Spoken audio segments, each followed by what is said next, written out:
everyone, and welcome to this week's episode of Panels of Blast, the show where we cover all things geeky. And this week, we are rewatching the only two Terminators that matter, Terminator and T2 Judgment Day. Is my mouth wonky? Man, it's like, is this side of my mouth smaller than this side?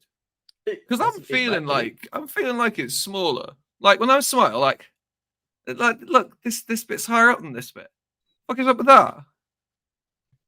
I've always had this thing in my head, right, where I've always preferred Judgment Day to the original. Mm-hmm. But in my head, the gulf between them was a lot bigger than it was in this rewatch. I have so much more respect for the first after this rewatch.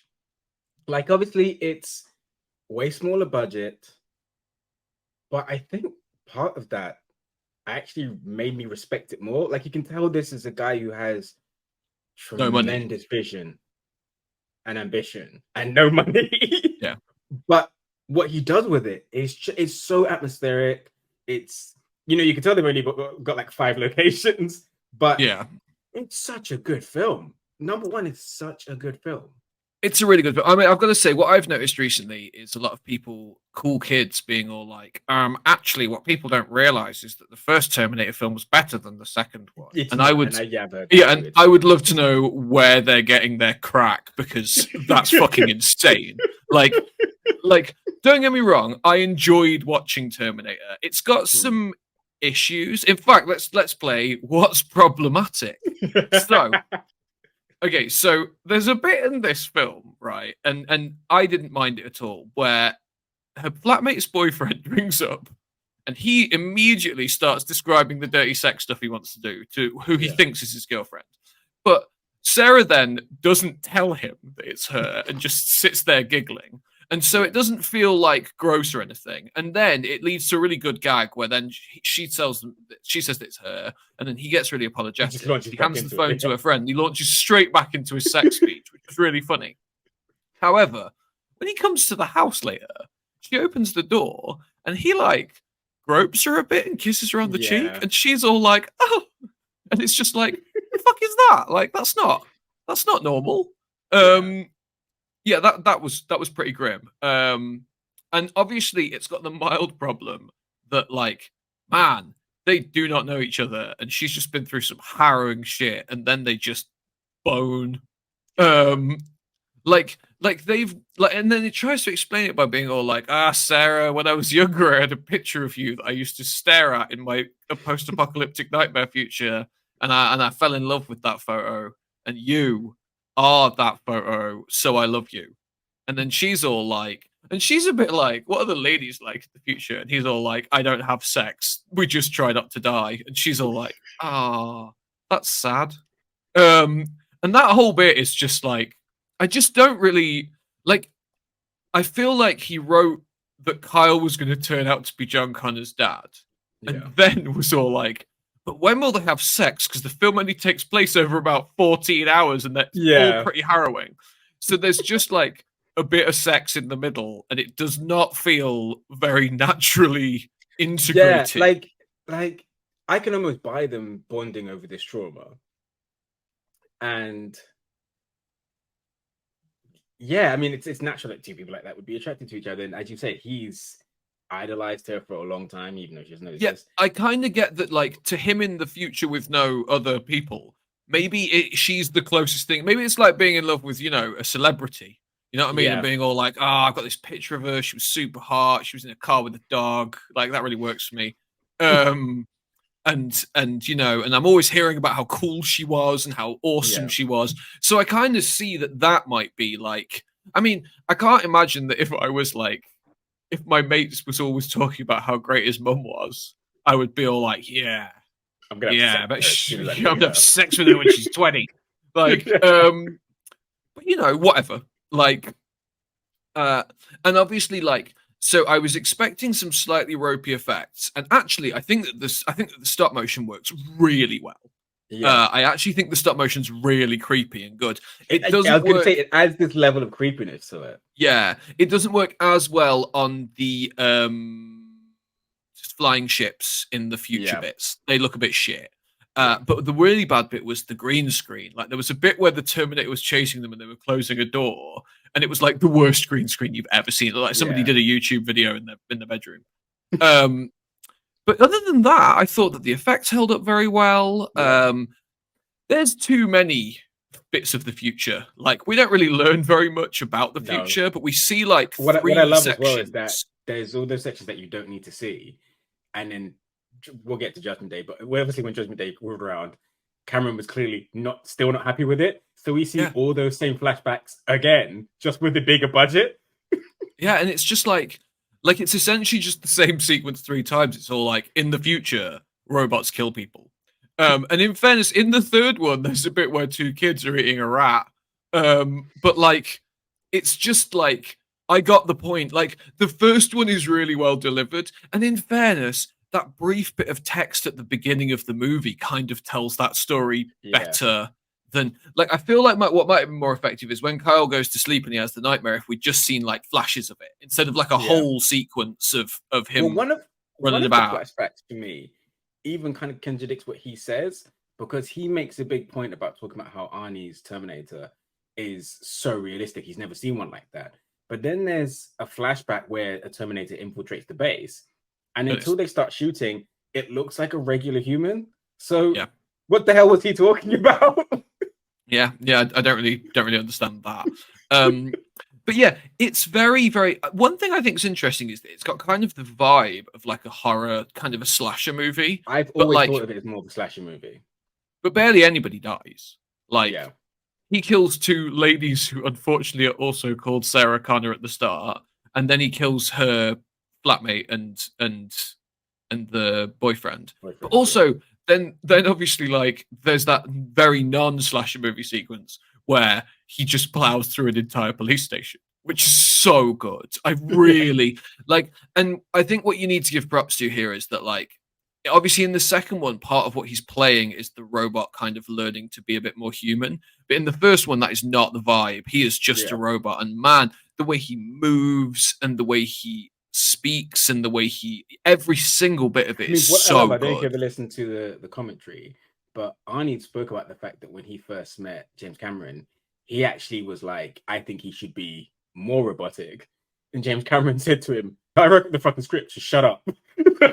I mean, and that's fair. Like, I don't blame him for not knowing at the time, but you know, I wouldn't argue with James Cameron about movies.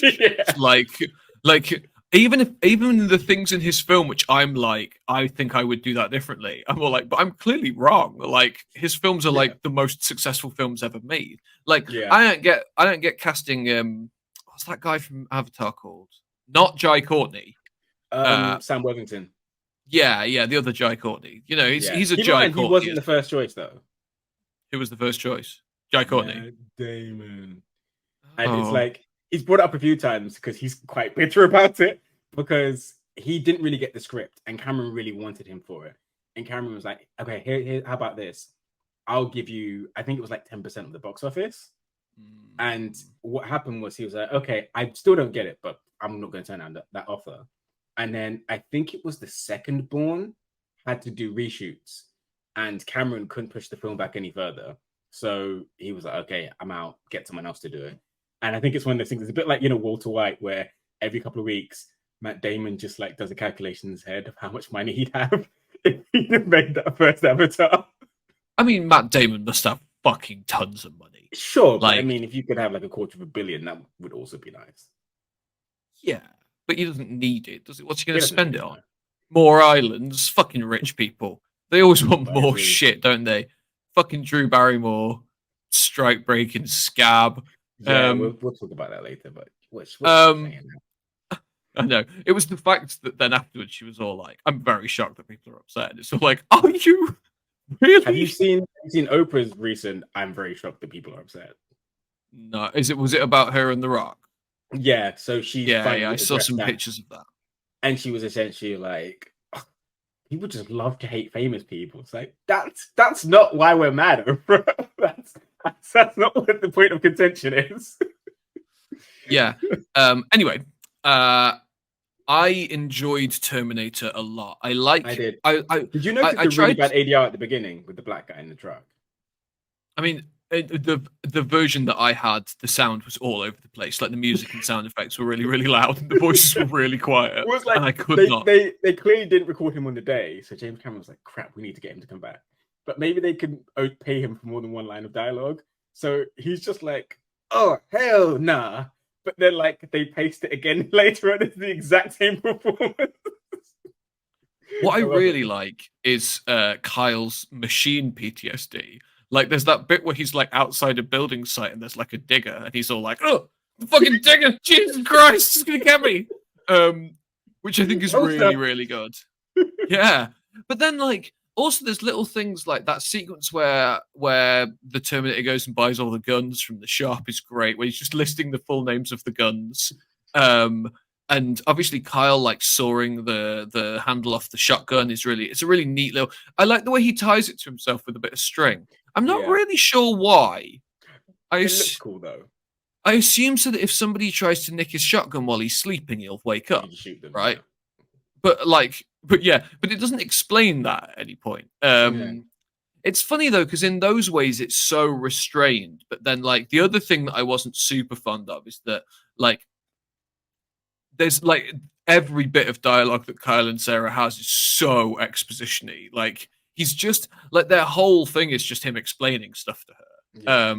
Which again is why when they're suddenly all like, "I'm in love with you," I'm not super buying that. I also though I thought One that thing I his will say, death, one thing I did think that kind of makes me bite a bit is that when Sarah is in the police station and she asks if he's crazy, there's a sadness to it.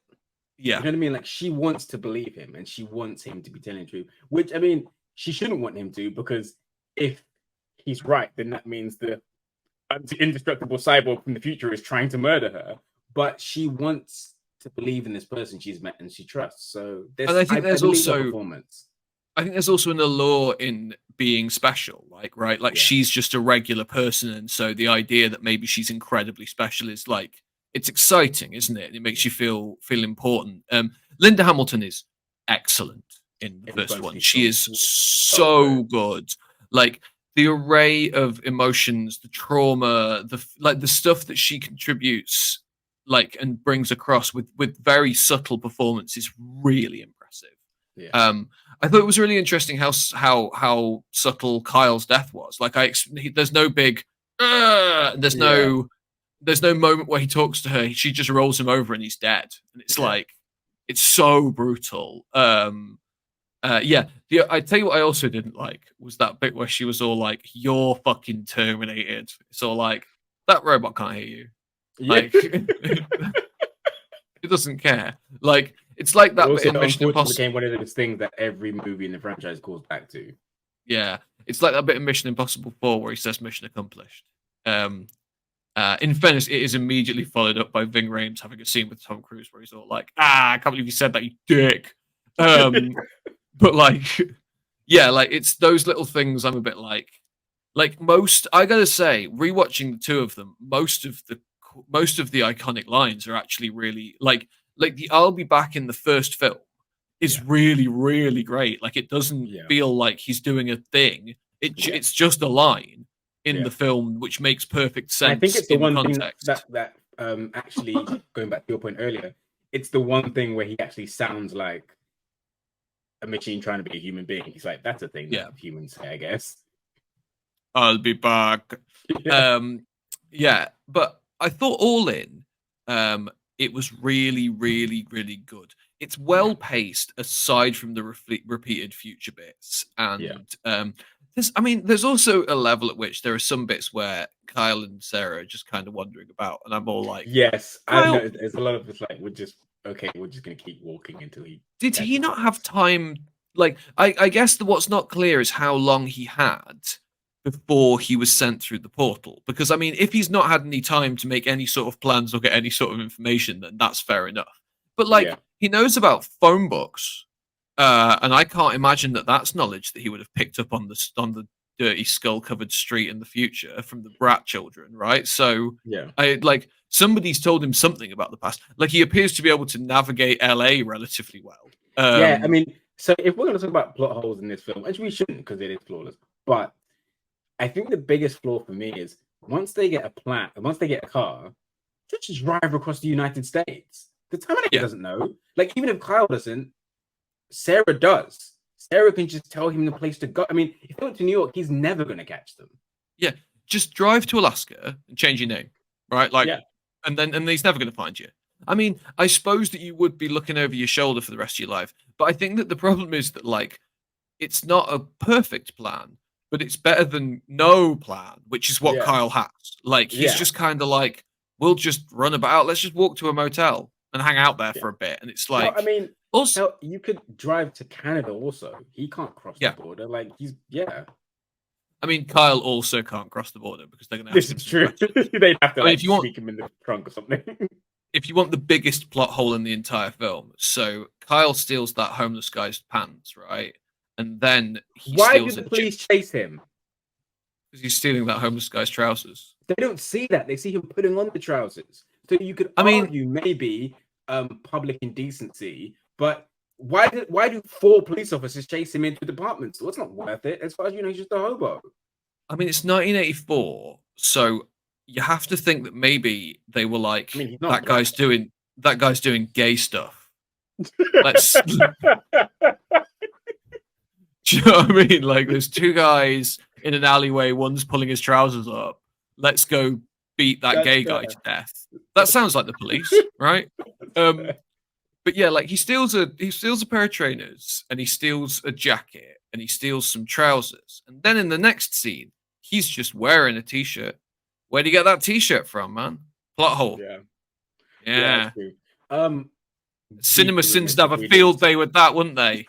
Ding, it would go. We'd be remiss if we didn't mention the mighty Bill Paxton. Yeah, I mean he's really not in it for very long, but I mean he's But he's great. fantastic. Also, the only person like in cinema history to have been killed by a Terminator, a Predator, and an alien. I like the fact that he's got a tire track painted on his face. That's interesting, isn't it? That's a nice little bit of world building. In general, like I think that most of the exposition is really, really well delivered. Like I really like that bit where Sarah just goes to her job. Like it builds her character in such a subtle way. I gotta say, she's real bad for spilling stuff. Like she's always knocking things over, isn't she? Like in fairness, later on, knocking something over saves her life briefly, so that's good for her. But I mean, something I hadn't realized until like, well, I watched some trivia. But so Terminator steps on a truck when he goes to kill the first Sarah Connor. That's the same truck that runs him over at the end of the film. oh, And in any other film, that might be a nice coincidence, but like Cameron is such a freak that he planned that, and it's just great because it's gonna go. Yeah, Cameron was all like, "This truck's gonna come back and fucking get him." It's great. The theme of the movie is angry machines, and this truck is going to be the angriest machine of all. Yeah, I think that it paints her as like a down on her luck loser really well. Like, she's late for work, she's always knocking stuff over. The guy she's supposed to go out on a date with cancels. She's really into a lizard. I did feel, and I never like this in films. In films where they have a pet and then they like go away for some sort of like adventure, and it's all like, but who's feeding that pet? Like, who's looking after her? Who's looking after her lizard, man? Yeah. Like, did she go back for her lizard? Because at the end, she's just got a dog. Yeah. I also think that it's like at the end is something else. Yeah, it's terrible. I also think that like there's a level at which it's just brutal. What a terrible week this is for Sarah. Like, so she's stalked and attacked. She meets a guy who she falls in love with in 15 hours, and then he dies. The robot tries to kill her. It kills her flatmate. It kills her flatmate's boyfriend, and it kills her mum in a brutal blink and you'll miss it, barely even referred to, mentioned kind of scene. It's all like, yeah, he's just at her mum's house and everything's wrecked and he's doing her mum's voice. So he's killed her mum. And then at the end, like, it's when he's talking about having that photo of her, he's all like, oh, yeah, you looked kind of sad. And I was all like, kind of sad? Like, like she has every right to be real sad. She's pregnant with the baby of a future man who she's never going to meet again. And everybody she's ever met is dead. Except for her also buddy. Responsible for the future of the human race if she raises it properly. Like, it's too much. Yeah. I like that she's got a dog at the end. That it makes it clear that dogs are important. But yeah, it's good. I would say when I went to watch it, I thought it was going to be like a tight 90 minutes because it's an older, 'cause it's an older movie. And it was what, like, it's like an hour and 47. Yeah.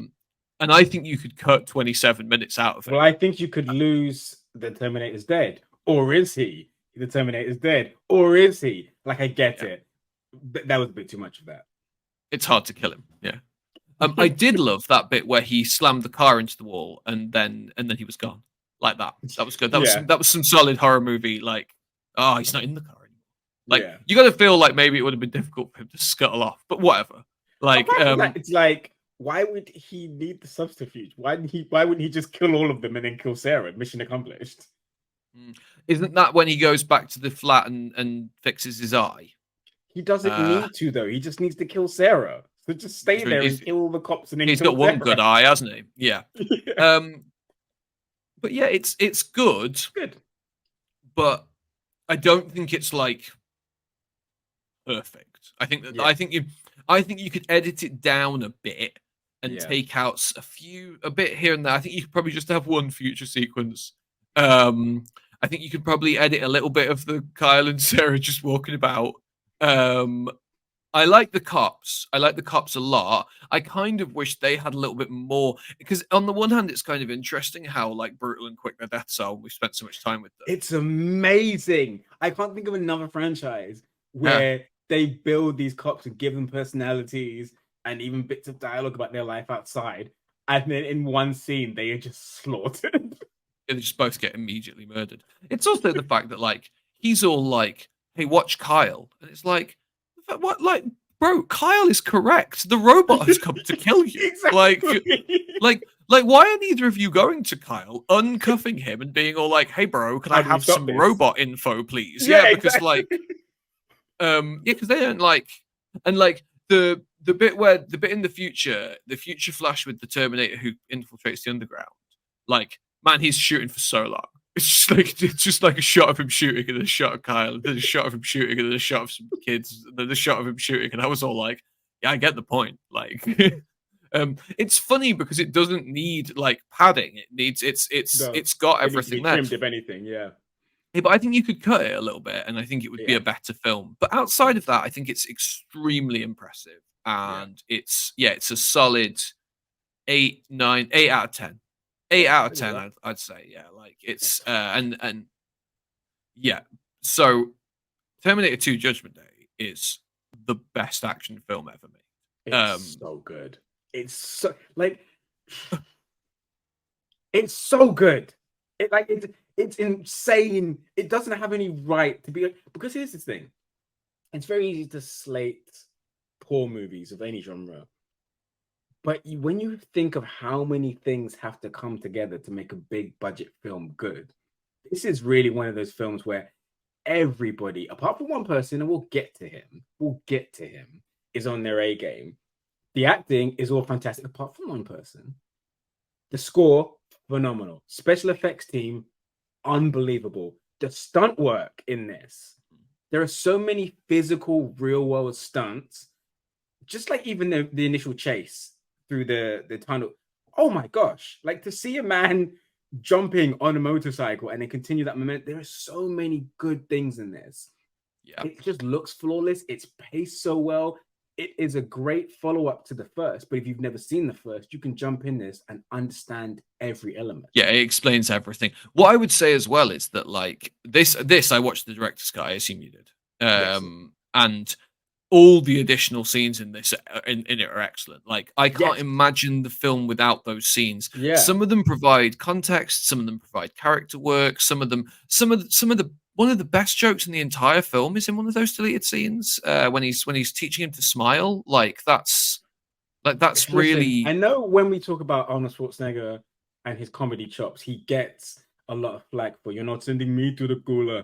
And, you know, people like to talk about Kindergarten Cops and his things that are more obviously straight out comedy. But the little moments he gives in this, where it's because of the juxtaposition of how serious it is in him trying to be a human. But that smile, anyone else would have really overplayed it. And he nails It's fantastic. Someone trying to smile for the first time. It's such an insane concept, and he does it so well. Yeah, I think the other thing though is that like watching them back to back, one thing I would really say is that a lot of scenes in the second one are just the same scenes from the first one but better.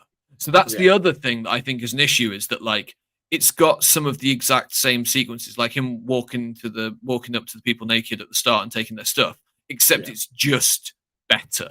So like I tried to watch it with the mindset of somebody who didn't know the twist, and I think that that's like, because obviously like now we know that that's how Terminator 2 this is the works, funny thing, but because it was kind of ruined at the time, because they did 3 sets of trailers, and the first 2 were like, oh my gosh, they've sent him back, and then the third features the scene with the box of roses, and so audiences were like, oh, he's the good guy, which is such a shame, because it's not Cameron's fault, it was the studio's fault. But yeah, I can't imagine how cool it must have been going into this completely cold and having that. This is a fantastic twist.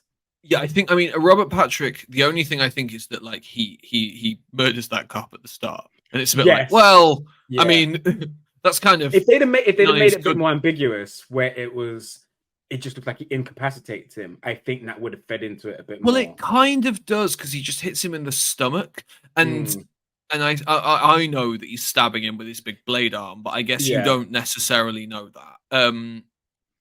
But every single bit of this is just so good. Like, so good. I mean, you know, if we're going to shout out iconic moments, obviously the way that Arnold reloads his shotgun on the back of the bike is just so cool. It's so cool. Like, unbelievably cool. The use of Bad to the Bone in that sequence where he's walking down the stairs is great. I'm not really sure why the Terminator wants the sunglasses, but I'm going to forgive it. It's funny because there are moments where it kind of seems like this Terminator is supposed to remember what happened to the Terminator in the first film, kind of mimics some of that behavior. And I'm not sure if maybe that's like vestiges of a script that of a script idea that never came to pass or something, but they're like, or if it's just little parallels, if it's just little like nod and wink. I don't know if you've seen the deleted scenes where they even explain why he has Arnie's face. I mean, they're not necessary, but they have been. Cameron has created scenes where we learn why he has that voice and that face, and I think the face is one of the people who was part of the original. It was something like one of the original army. It's something like that. I think that those scenes are from Terminator 3, not Terminator 2. Okay. I think that those are Terminator 3 deleted scenes, so they're not canon. We don't need to worry about them. Also, what I would say to anybody thinking... While we're just talking about Terminator 3, what really annoys me about 3 and 4 is I really like the ending of 3. It's a really good ending. Yes, the last 6 minutes or so are all right. Yeah. Exactly. You have to sit through 2 terrible hours to get to it. And I do like the idea of, if we're going to continue this franchise, let's actually just follow John during the Resistance.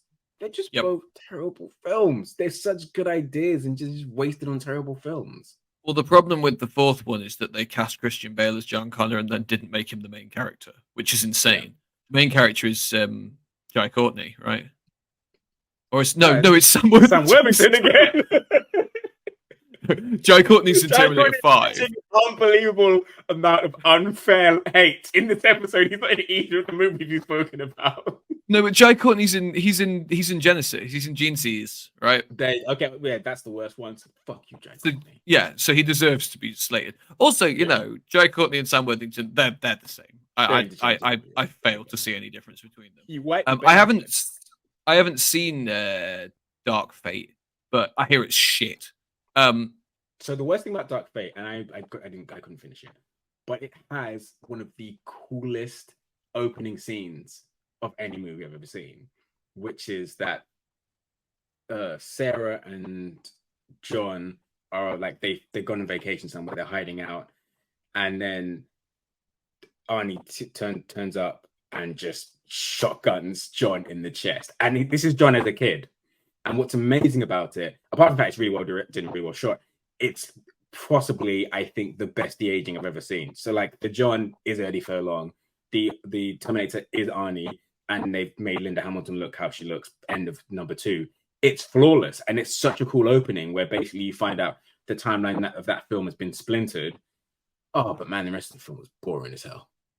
I think the thing is, what I was going to say before is, if you watch the director's cut of 2, it has an epilogue, which obviously was not included in the theatrical cut because it basically is all like, and then there were no other Terminators ever, and everybody was happy. Yeah. But I really think that actually, knowing what we know now about the Terminator franchise, I think just watching 1 and the director's cut of 2 and having that ending is perfect. Like Yeah. they make a perfectly good little pair of movies. They're both excellent. The music is great. The way they flow from one into the other is fantastic. I'm a little bit like, she's all like, John fights for peace and justice on the floor of the Senate, and I was all like, that does not align with what I know about the American Senate, but whatever. You know, it's 2028. Maybe in their future things are better by now. That's the other thing that I always love, is that like the far flung future with the robots that they come from is the year 2029, and I was all like, oh, that's depressingly close. It's very it? depressing. That's right AI on the doorstep. AI is so prominent in our culture right now. Yeah, but obviously like Judgment Day is 1997, isn't it? So you know, yeah, we're well past that. It's fine. Terminator was wrong. Yeah, so like I don't even know before his laptop strangled him. Dude, AI is not going to take over the world. It's just going to take all of our jobs. Don't worry. It doesn't want to kill us. It just wants to make us. It just wants to make us all unemployed.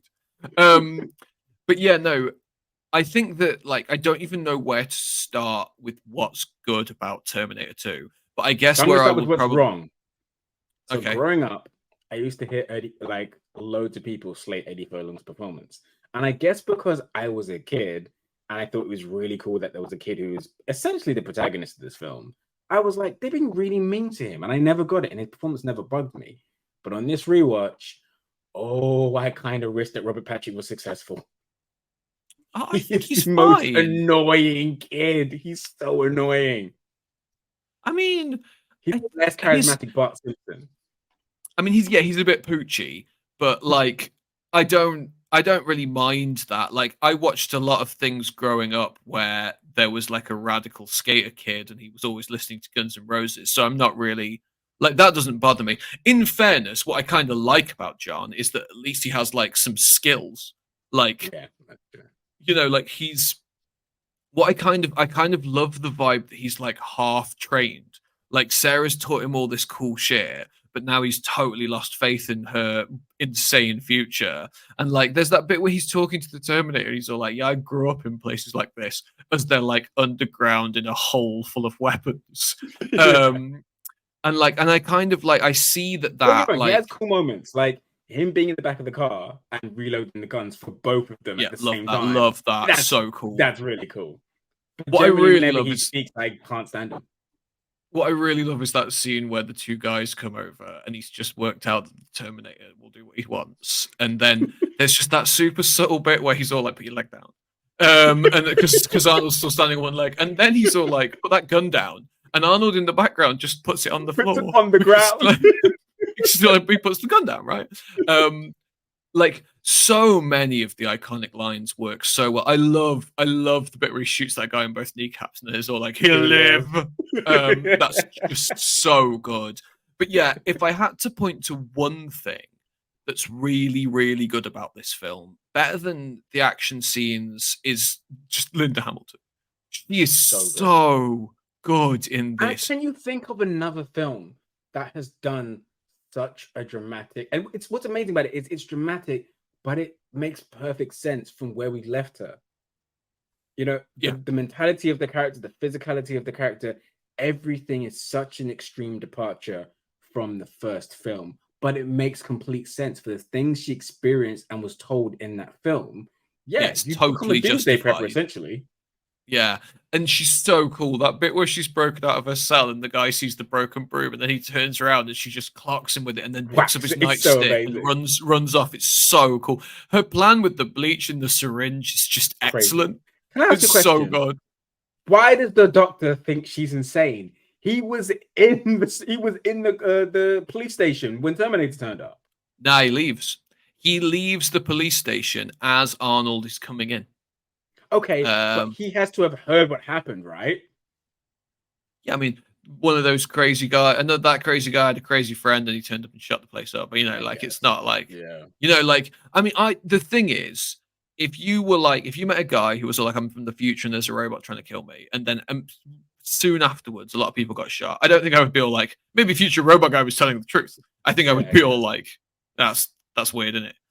I do love the return of the psychiatrist, though. I love that he's the same guy from the first one, and he's so all like, smug as well. He's so yeah. smug. He's all like, I've been following this case for years, and then he sees the Terminator, and he's all like, "Oh shit, I was wrong about everything." Love that scene. I gotta say, I called out the effects shots which haven't aged well in the first one. So in the second one, the bit where the Terminator turns into the floor, not great looking. That's got some I real. like that. I was gonna say the bit when he walks out of the fire. That looks a bit too. And I'm now knocking a film that's like how many decades old and still looks amazing. But yeah, obviously we weren't quite there. So when Arnie and John have left and they think everything's fine, and then he emerges from the fire, that looks a bit Alex Mack rubbery. yeah. But I think the ground. Sorry. I think I can forgive that. Go on. So are you referencing The Secret World of Alex Mack? I love the that show, 90s TV show where she can turn into silver goo. Yeah. Okay. All right. Like. It's got Larissa Eleniak and she's in 10 Things I Hate About You. She's also in Mad Men. Yes. Yeah, she is. I think she's super cool. I think we all do. She's fantastic. I think the thing about the floor, the reason why I can forgive it is because I remember on this rewatch, I was thinking, it's just such a striking visual. I can't think of a modern CGI fest that has this is the thing about Cameron. He doesn't just do these things to be like, oh, look, we can do them. I mean, like there is a lot of that in there, but he finds creative ways to implement these things. And I also like it's such a good horror movie. It's fantastic. I also like that it's been made very clear that he can only change into things with the same size and shape. So he's a really big bit of floor. Like I like that. Like it's a really, really big part of the floor. I think that's really good. No, the concept is great, and I think it's delivered well. I just think that when he's morphing out of the floor, it's just got a little bit of a 90s CGI look to it. Do you know what I mean? But the worst bit is when Arnie's walking out of the place of Cyberdyne and he's getting shot, and it's him, and then it's just clearly a mannequin, and then it's him, and then it's the mannequin, and it's just like that does not look. That is not, you know what I mean? Like, maybe it would have been better if it was just the mannequin, man. Like, you know what I mean? Like, because I was thinking in the first one, it was really clever how many of the shots of the robot chasing her are clearly just somebody holding the top half of the robot from underneath the screen. And then it's just got the legs and somebody's just doing the legs from above. Yeah. Like, I thought that was really clever. But yeah, like, it's just like he's just getting shot and he's getting shot. And like, given how good the bit where he takes the skin off his arm is, that's so good. So well done. I don't even understand how they did those effects that well in 1992. Yeah. Like, you know what I love? It's a simple thing, but it works with how good the cutting is. When he first sees Robert Patrick and he shoots at him, and they've clearly just got like some metal painted acrylic to look like bullet holes in him. But if you do the cuts quick enough with the sound effects, it sells that you have blasted that hole in him, and then they keep going back to bigger ricochets, and it works so well. Things like that just I also love that bit where when they're escaping the asylum and he opens the lift doors and he just shotguns him in the head. That's so cool. So like, good. You can see his face in like the side of the bit that's like torn off. Like, it's so cool. Also, what's interesting is having watched them back to back. So there's the iconic "No Fate" line is not in the original film. Like, Kyle gives her the speech that he's been told to memorize by John, and it does not contain that line. No, it's essentially listen to this man, even though he sounds crazy, Mom. Yeah, and then he does say the future's not set, but he does not say there's no fate except what we make ourselves. Then in the second one, they've just added that, and everybody says that's what Kyle said in the first one, and it's just like. And then we just have to kind of take that as read. I don't mind, it's a retcon, and also we have to remember that it released into a world where VHS was still like an up and coming medium. Like when Terminator came out, people did not have the opportunity to rewatch their favorite films 1,000 times. So you could kind of be like, yeah, that's totally what we said, and people would be like, Yeah, I'd still Okay. Terminator in the cinema, something like that. But yeah, like that's really neat.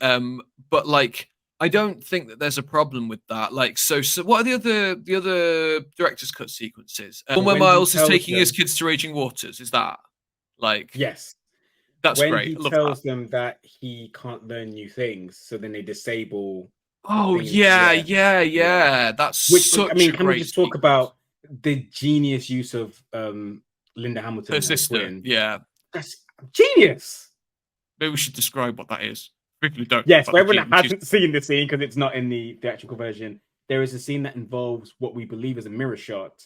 And if you know anything about physics, you're going to be like, how are we not seeing the camera and the camera crew? And essentially, it's 6 actors mirroring each other, perfect timing, perfect camera movement, perfect like use of the dialogue. It's so well done. It wasn't in the original cut, and when you see it, you're like, why not? Because as Patrick said, it actually adds something to the story. It pushes the story further. It tells you a lot more about Sarah and her attitude towards the Terminator, why she just can't trust him.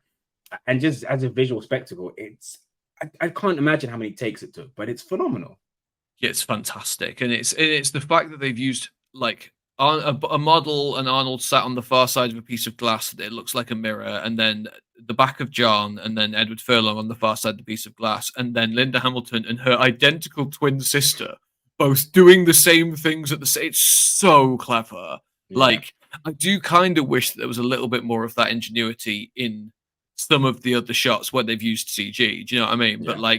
But you can't be angry at old films. Also, is the bit where he kills the dog? I believe is the director's cut shot.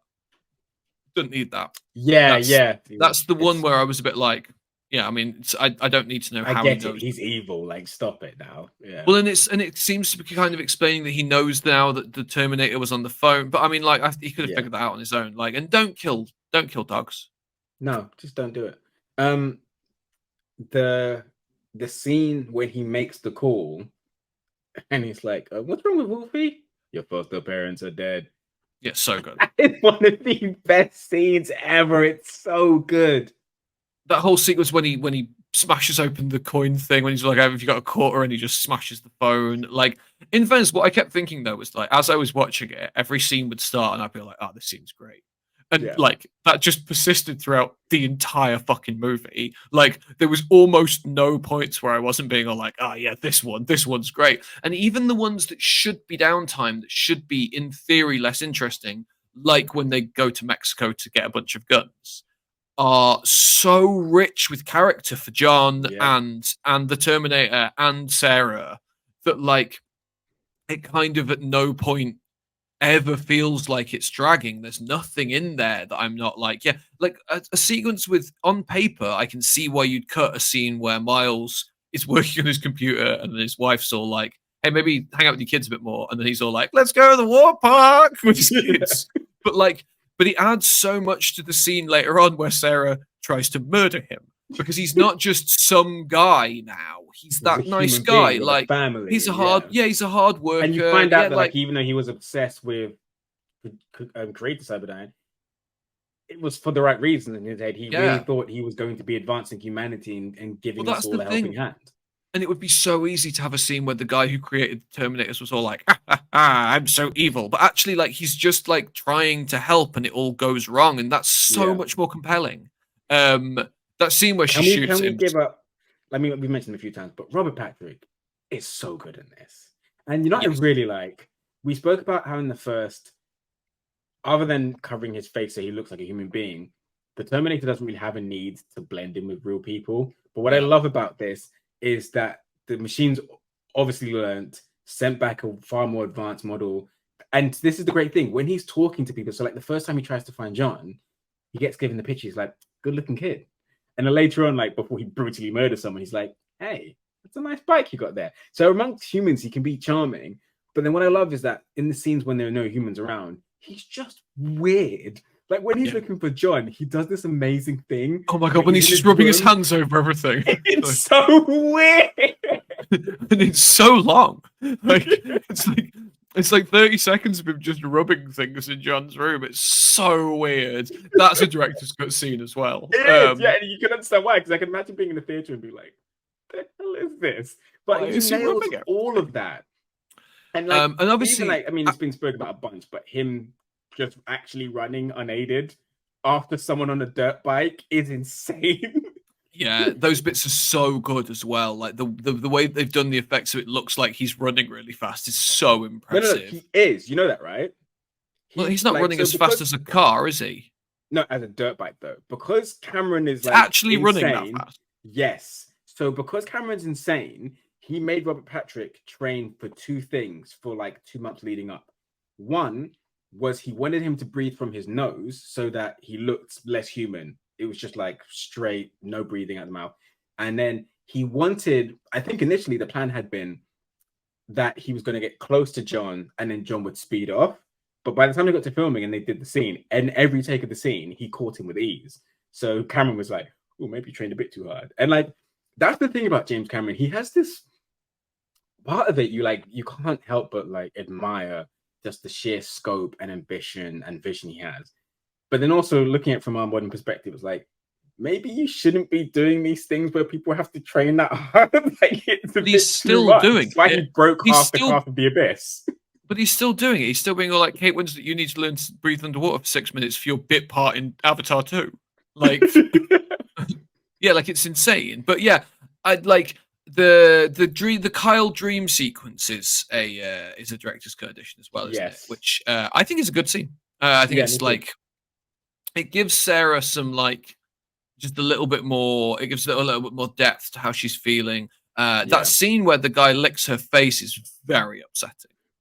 Very, and also the I bit feel like where they added like more general kicks to her ribs and things. I feel like I mean they were yeah, already cruel in the theatrical version, but they feel really cruel in the the bit where director's she's cut. working out and he just boots her into the wall is just horrendous. Mm-hmm. I really love that bit where she's all like, "Hey Doc, how's the knee?" And then he cuts away, he cuts the speaker, and he's all like, "She stabbed me in the knee with my pen." And it's just like a tiny little bit, but like so much of it. The whole film is just full of that. Every Yeah. single little interaction. That bit where John's all like trying to tell him about smiling, and he's all like, "Hey, beautiful place you've got here," and she's all like, "What do you want?" And he's all like, "Well, that's not a great example," but and it's just like I think one of I the mean, things that's one thing I love, wild. right, is that at the beginning when she's like, "Why did you come looking for me?" In Yeah. any other film, he'd be like, "Oh, you're my mom, I had to," and she'd be like, "I'm so sorry," and they'd hug. And Cameron is just so committed to the characters and who they should be that she's just like, "No, that's stupid. You don't do it for anyone, and I've taught you better than that." And like, it's horrible as an audience member to watch, but like, oh my gosh, but it makes complete sense for the character. And then he just sits in the back of the car crying, and Arnold's like, "What's wrong with your eyes?" It's just like it's such a brutal sequence. It's so good. But everybody in this, every little bit part, the security guards at the asylum, the people they meet along the way, the guy who they get all the guns from, they all have so much personality. Like nobody feels like an the guy in the extra. floor scene who is so happy that he's got like the matching He's one of things on those his things on coffee. his cup. Yeah. Like they all just have so much about them and it just never lets up. Like the film just keeps going and at no point does it get boring or repetitive. Like the sheer array of different types of sequences in one film is incredible. It's like insane. It's not just like there's excellent car chases, there's excellent shootouts, there's excellent explosion scenes, there's excellent tension building bits, there's escape sequences, there's that nuclear fire scene which is just horrendous. It's all that is nightmare inducing. It's so good. Yeah, in the worst way possible. The bit where he just miniguns them all from the window is just so cool. The callback to John's stupid cash machine stealing device where he's all like, I can get the key out of this thing. That's really neat. But yeah, like I don't even know. Like I feel like it's one of those things where like it's not like the Michael Jackson's Moonwalker video where I feel the need to describe each sequence of the film because it's fucking insane. This. Yeah. Everyone knows this. And if you don't know this, why? It's the best action film ever I feel made. sorry for? Like, there is someone whose first Terminator film was either Salvation or Genesis. It's like, oh, you don't know why we all love this franchise so much. what I would say is talking to like in the same way that the Star Wars prequels have undergone a little bit of a rehabilitation in the minds of people because a lot of people now who are talking about them online watched them when they were 5. I actually know people now who saw Salvation for the first time when they were like 10 or 11, and they think it's pretty good because it's nostalgic for them and like, yeah. And in fairness, of all the post Terminator 2 ones, Salvation's easily the best. It's the closest to having something going on that's interesting in it. Yeah. And it's not just all like, hey, remember the other Terminator films? Yeah. Here they are again. Like Genesis is literally just scenes from Terminator 1 repeated. Yeah. So like, hey, what if everybody in Terminator 1 was worse at acting? What if in an alternate timeline, right? Sarah didn't know how to fire a gun, and Jai Courtney was in it, which nobody wants, right? Nobody wants. No way, that. come back. I'd rather have Sam Worthington, who I now remember is the guy from Salvation. Salvation's got young Kyle, who's really good. John Connor's, you know what I mean? Like, and like you said, the idea of going, let's just go for the future. Let's just show that resistance war is kind of like, in an ideal world, I think you might have had a Terminator 3, which actually just took place, just took place in the future and kind of wrapped everything back together and ended with them sending the 2 Terminators back. And then you could have, like, you know what I mean? And then you could have kind of put a bow on it. But obviously, as I was saying before, the director's cut of Terminator 2, has an end, a perfectly good end. She's all like, Judgment Day came, nobody died. Now it's past the year where there was supposed to be Terminators and there aren't any, and everything's fine. And I've got old lady makeup on, and I'm going to tie my granddaughter's shoe at what looks like a very 80s park with a lot of CGI matte painted future buildings in the background.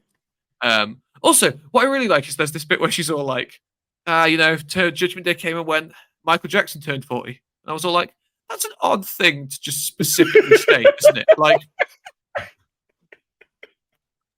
I suppose it's what made that was the landmark that brought that world all together. I suppose it's what made the day notable outside of it not there not being a nuclear war. But I feel like even on I feel like Michael Jackson turns 40 today wasn't like headline news. She could have been like, there was a car crash. There was a mild terrorist attack. It was bad, but not as bad as robots killing everybody. I just it's a really weird line. So in conclusion, if you haven't seen it for a while, like either of us, go and watch both of them. I mean, if you only got time for one, watch Judgment Day because it's phenomenal. And if you have never watched any of them, oh man, what are you doing with your life? Even if you have seen it recently, like I only watched Terminator 2 for the last time like 6 months ago. I watch it all the time. And it's just always so enjoyable. Like it's right up there. There's a couple of films that I like there are films that I watched when I was like young and then again when I was a teenager that I've just never kind of stopped watching, and like Terminator 2, RoboCop, and the first Die Hard film are all films that I watch at least once a year. I'll just like Die Hard at some point because Die Hard is so good. So interesting fact about Die Hard. So the first Die Hard film. I think you're going to say. Don't say what I think you're going to say. What is it? Okay, you finish this. So the first Die Hard film is based on a book, right? Yeah. And it's actually the second book in a series. So Frank Sinatra was in an adaptation of the first book. So when they came to do Die Hard, they had to ask Frank Sinatra if he wanted the part because contractually they were obliged to. And he was like 70. And so he was all like, no, I do not want to be in Die Hard, thank you. Which is how they ended up with Bruce Willis. But I often think about if he just accepted that just to be a dick. Yeah. But the first Die Hard is based on the second book in a series. The second Die Hard film is based on a different book unrelated to the first book. The third Die Hard film was based on a spec script called Simon Says, which was not initially intended to be a Die Hard film. And so was the fourth one. So Die Hard 5 is the first Die Hard film that was actually written from the beginning to be about John McClane. And all of the others were just other stories that they grafted John McClane onto. But I was thinking about that and I was like, I think that might be a better way to do a franchise. because like when you write a sequel, you always either feel the need to stay too close to what you did the first time, or you go really far away. Whereas like if you take a series of like, there's probably a lot of stories about crazy things happening to police officers, right? Yeah. And if you just option different crazy thing happens to police officer stories, and then basically just like make them all about the same guy, like I feel like you could do a Dynamite like Sherlock Holmes style detective. What you could do is you could just be like, this is Jimmy the super detective, and then you could just buy the rights to different detective stories and just replace the main character with him. And just be all like, I solved another case because he's the greatest detective in the world. Like, and I think that might actually be a better way to build a film franchise. The Dark Knight, you know, he's Nolan's famously said the Dark Knight is he wanted to make Heat, but he couldn't just make Heat, and so he was able to do that. But then also, like you said, you can just write Heat and be like, how do I make this different for me? I'll put Batman in it. That works, and it does work. That does work. Yeah. What did you think I was going to say about Die Hard? Oh, that it was a Christmas movie. Oh no, Die Hard is not a Christmas movie. Thank you. You were friends for a reason.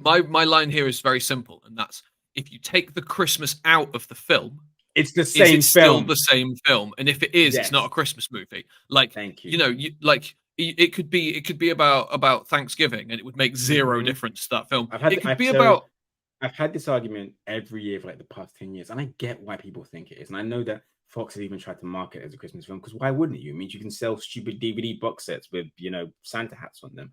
But Christmas is just, and it's very clever, but it's a plot device. It's a very clever plot device. It's a reason why there would be less response units. It's a reason why all those people are in the building at the same time. But like you said, you can easily formulate another reason why, or I mean, there could be a convention somewhere. The Super Bowl. All those things would work exactly the same. Exactly. Black Friday, any of those things would work exactly the same. Exactly. You know, Home Alone is a Christmas film. It's about the magic of Christmas baked into the film. Yeah, like, but if a film just happens to have Christmas in it, that doesn't make it a Christmas film, does it? Well, it's really weird because everyone's super passionate about Die Hard being a Christmas film, but no one ever says it about Batman Returns. No, and it's not like, and also it would be like being all like, you see, Batman Returns. It's my favorite Penguin film because it's got penguins in it, right? Yeah. So it's a penguin movie. Just Happy Feet, Batman Returns. Those films are basically the same. They're all just penguin films, aren't they? Like you can't just take one aspect of a movie and be all like, it's that kind of film. Like that's insane. Yeah. Thank you so much. But yeah, no, it's not a Christmas film. Also, you know, the other reason it's not a Christmas film, I'm going to throw this out there, is because Christmas films are shit. Like, outside of Home Alone, I can't think of any good Christmas films. They're all fucking terrible. Actually, no, you know what else is Disney's good? Christmas Carol is really good. Muppet Christmas Carol is good. Muppet Christmas Carol is also very good. But that's because it's got Muppets in it. Muppets, everything's good with Muppets in. I wish they'd done more of those. You know, Muppet Christmas Carol and Muppet Treasure Island. I would really have liked to see some more classic films recreated, classic stories recreated with just Muppets. Wizard of Oz, where the wizard is Tarantino. Yeah, but I want like Muppets 1984. You know what I mean? Like I want Muppets in. I don't know. I just want them in more things. In fairness, I would like to see more remakes of famous films, just with Muppets replacing the main characters. Yeah. You know, that's how Disney Plus can get more people subscribed. They need to like have a Muppet feature where you just press more Muppet content, and Muppets are just in the movie. Yeah, absolutely. I'll be all over that. Crazy Muppets. But yeah, Terminator 2, 10 out of 10. It's 100%. Literally the best action film I've ever seen. Every scene is great. Everything about it is great. I think Edward Furlong's fine. Everything about it is excellent. I guess if you really hate radical 90s skater boys, then it might upset you a bit. But like, I don't know. I think he's all right. And everything else 9.5, so it loses 0.5 points because of Eddie Furlong, but the rest of it's flawless. That's an insane take. You should be sad about your own choices. Sweet. So I was thinking for next week, why don't we watch the first 2 episodes of Dragon Ball? Sure. Oh my god! I just feel like I'm mildly horny for that idea. Cool. Okay. Like, yeah, like that's Yeah, awesome. And that's your pick, right? Yeah, that's my pick. Fantastic. Okay, cool. Because I've thought of what I want my next pick to be, but I'm gonna Cool. save it as a surprise for you. Okay, Although cool. this was pretty good, right? Like I Yeah. picked something and it didn't make you Oh sad. man, listen, you made me so happy. It was so good. I had not watched Judgment Day in a while, and almost out of the same fear, because there was a period of time when I didn't watch The Matrix for a long time because I started to convince myself my nostalgia was making it better in my brain than it Yeah, what if actually it's not as was. good as I think it is? Yes. And so I had the same thing with Judgment Day, but I think other than Eddie Furlong, it's better than I remember it. It's such a Yeah. good film. So And that yeah, no. music, So man. the score is phenomenal.